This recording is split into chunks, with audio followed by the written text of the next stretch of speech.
The tycoons of social media have to stop pretending that they're friendly nerd gods building a better world and admit they're just tobacco farmers in t-shirts, selling an addictive product to children. Because let's face it, checking your likes is the new smoking. Philip Morris just wanted your lungs. The App Store wants your soul. There are 2 billion people, more than 2 billion people on Facebook. That's more than the number, it's about the number of notional followers of Christianity. People check their phones 150 times a day, the millennial sort of audience. And so if you think about it, from the moment you wake up, it's like you're jacked in to this environment. And thoughts start streaming into your head, designed by a few technology companies. What we find is the typical person checks their phone every 15 minutes or less. And half of the time they check their phone, there's no alert, no notification. It's coming from inside their head telling them, gee, I haven't checked in Facebook in a while. I haven't checked on this Twitter feed for a while. I wonder if somebody commented on my Instagram post. That then generates cortisol, and it starts to make you anxious. And eventually your goal is to get rid of that anxiety, so you check in. And apparently we feel stressed when we can't get our phone or when our battery is about to die. You probably know this feeling. And a research done in Australia among 3,000 people under the age of 30 found that 9 out of every 10 admit to feel this anxiety while having his battery dying. Steve Jobs revolutionized the entire world with the iPhone, and he never let his children use it, because he did not want them dependent on technology. Right now, an infant is getting their first laptop that's soft and squishy and makes noise. Right now, a child is being born online and being favorited and retweeted.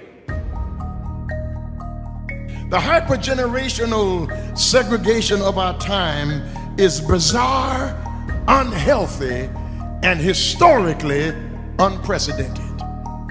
You've never seen the like of people sitting at a table in a restaurant not talking to each other because they're texting and using their Facebook and Instagram and Twitter, and they are at the table and don't even know each other, in the house and can't even talk to each other. And the pressure that's on us to be like everybody else is so great that everybody tries to live like they're in a reality show.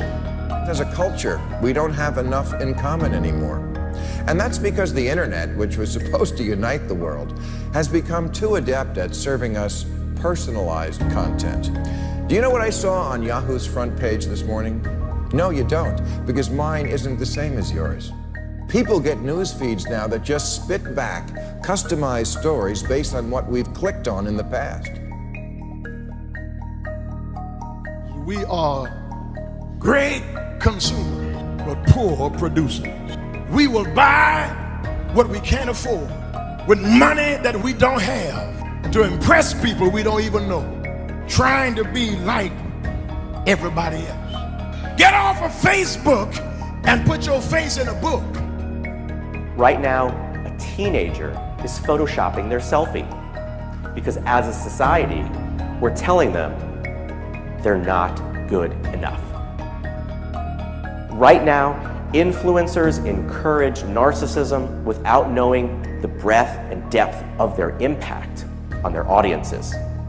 Right now, 40,000 spectators are in an Olympic football arena watching a competitive esports competition because this is this generation's football match. There's always this narrative that technology is neutral and it's up to us to choose how we use it. This is just not true. Technology is not neutral. It's not neutral. They want you to use it in particular ways and for long periods of time because that's how they make their money. You don't realize it, but you are being programmed. It was unintentional, but now you got to decide how much you're willing to give up, how much of your intellectual independence. If you feed the beast, that beast will destroy you. If you push back on it, we have a chance to control it and rein it in. And it is a point in time where people need to hard break from some of these tools and the things that you rely on. The short-term dopamine-driven feedback loops that we have created are destroying how society works. No civil discourse, no cooperation, misinformation, mistruth, and it's not an American problem. This is not about Russian ads. This is a global problem. I challenge everyone to try going 1 week without social media. Don't let your phone and social media control you.